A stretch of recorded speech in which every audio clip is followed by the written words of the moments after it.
Hi guys, this is advocate Upsar Ahmad and welcome to my channel learn law. Friends, अभी supreme court ने एक बहुत शानदार जजमेंट्स हिंदुस्तान के उन पेरेंट्स के लिए दी है जो अपनी प्रॉपर्टी अपने बच्चों के नाम कर देते हैं और बच्चे उस प्रॉपर्टी को अपने नाम करवाने के बाद अपने माँ बाप का ध्यान नहीं रखते। ये क्या केस है, आइए इस केस के बारे में समझते हैं और कैसे सुप्रीम कोर्ट ने बहुत ही शानदार जजमेंट इस मैटर के अंदर पास किया है। मैटर ये था कि पेरेंट्स ने अपने बच्चों के नाम एक प्रॉपर्टी को ट्रांसफ़र कर दिया, यानी कि उस प्रॉपर्टी को गिफ्ट डीड कर दी। गिफ्ट डीड करने के बाद पेरेंट्स ऑब्वियस सी बात है, जब बूढ़े हो जाते हैं तो अपनी प्रॉपर्टी को जिसको देना होता है, अपनी बेटे, बहू, अपनी बेटियों को उनके नाम ट्रांसफ़र करने के बाद ये उम्मीद करते हैं कि उनके आखिरी वक़्त के अंदर उनके बच्चे उनकी देख-रेख करेंगे, उनका अच्छे से उनको मेंटेन करेंगे, उनकी मेडिकल केयर करेंगे। लेकिन इस केस में हुआ ये कि जब पेरेंट्स ने बच्चों के नाम पर प्रॉपर्टी गिफ्ट डीड कर दी, तो बच्चों ने उनको अबैंडन कर दिया। यानी कि बच्चों ने अपने पेरेंट्स का ध्यान रखना छोड़ दिया और उनको खाना खर्चा भी देना बंद कर दिया। अब जब आप अपनी पूरी की पूरी संपत्ति अपने बच्चों के नाम कर देते हैं, वो भी एक रजिस्टर्ड सेल डीड के तहत, तो इस पर पुरानी कई ऐसी जजमेंट्स हैं और specially Madhya Pradesh high court की एक जजमेंट है जो ये कहती है कि अगर पेरेंट्स ने एक बार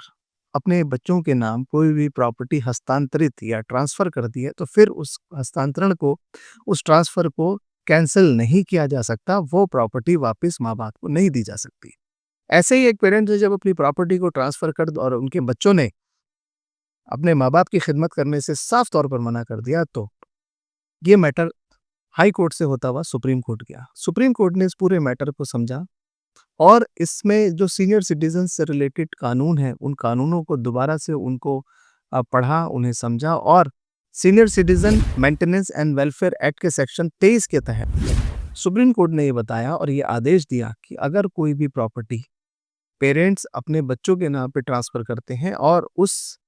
डीड के अंदर ये मेंशन नहीं भी करते हैं कि ट्रांसफ़र के बाद बच्चे अपने माँ-बाप की खिदमत करेंगे, उनकी देख-रेख करेंगे, तो भी पेरेंट्स के पास ये राइट है कि वो अपनी प्रॉपर्टी को अपने बच्चों से वापस ले सकते हैं। वो उस गिफ्ट डीड को कैंसल कर सकते हैं और कोर्ट को ये एम्पल ऑफ पावर्स हैं कि कोर्ट ऐसे फैसले सीनियर सिटीजन्स के फ़ेवर में सुनाए, जिन सीनियर सिटीजन्स को उनके बच्चे देख-रेख नहीं कर रहे हैं। आमतौर पर पहले क्या होता था कि जब डीड ड्राफ्ट होती थी, तो उसमें कुछ लोग ये कॉलम डाल देते थे कि बच्चों की ज़िम्मेदारी रहेगी कि वो अपने पेरेंट्स की देख-रेख करें, तो ऐसे मैटर में तो गिफ्ट डीड कैंसल हो जाती थी। लेकिन जिन गिफ्ट डीड्स के अंदर ये क्लॉज़ नहीं ऐड ऑन किया जाता था, तो उन मैटर्स के अंदर गिफ्ट डीड कैंसिल नहीं होती थी। लेकिन अब इस जजमेंट ने उन तमाम माँ-बाप के लिए, उन सीनियर सिटीज़न्स के लिए रास्ते खोल दिए हैं, जिन्होंने अपने बच्चों पर यकीन और भरोसा करके उनके नाम पर